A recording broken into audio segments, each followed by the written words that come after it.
Welcome back to You Ask, We Answer. Let's get right to the questions, shall we?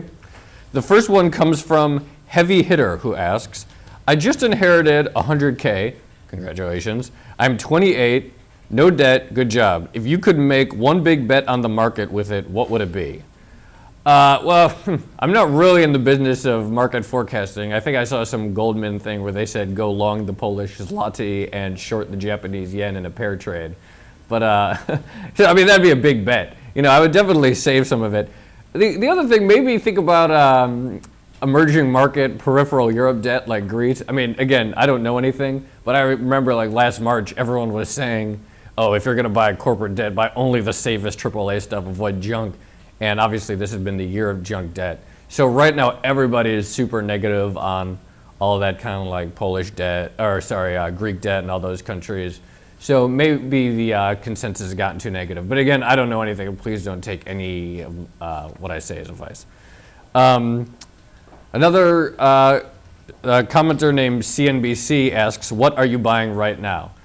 Not really anything. Chinese food, I guess, mainly. Sir Lorenz asks, as the Abu Dhabi Investment Authority is trying to exit the Citi deal, do you expect any more sovereign funds to sell stakes in Western corporations to have cash to buy distressed assets in Middle East and Eastern Europe?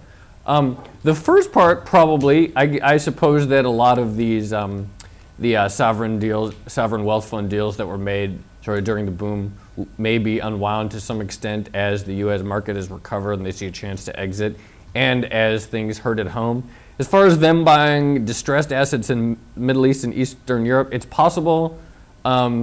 Eastern Europe probably is a place where they'd look, although look how well it worked for them when they thought they were getting a great deal on all these distressed banks, and then those stocks continued to tank for a long time. So maybe they're a little nervous about taking big risks. D. Cortex asks, do you think Paul Volcker would make a better Fed chair than Bernanke? I don't know. Paul Volcker is really popular, and people like him, and people think he is really forthright. But who knows what how he would actually be during a crisis like this. You know, one thing to consider is when he was Fed chair, his battle was inflation, and he just had the stones to, hike interest rates and deal with the fact that the economy was going to be weak for a while and whip inflation.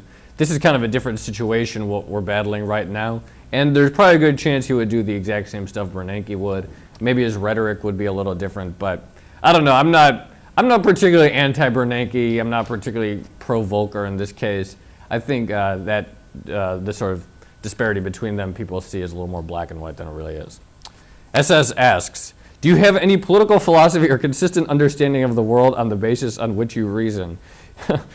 Not really. Your analysis seems to favor the wealthy, and I'm wondering why. I think that's funny. I never, pay attention to that. I don't think that's actually the case. If there is a reason why my analysis seems to favor the wealthy, it's probably just because I'm being contrarian and everyone else is sort of, their analysis doesn't favor the wealthy, and that's boring to me. So I guess that might be why.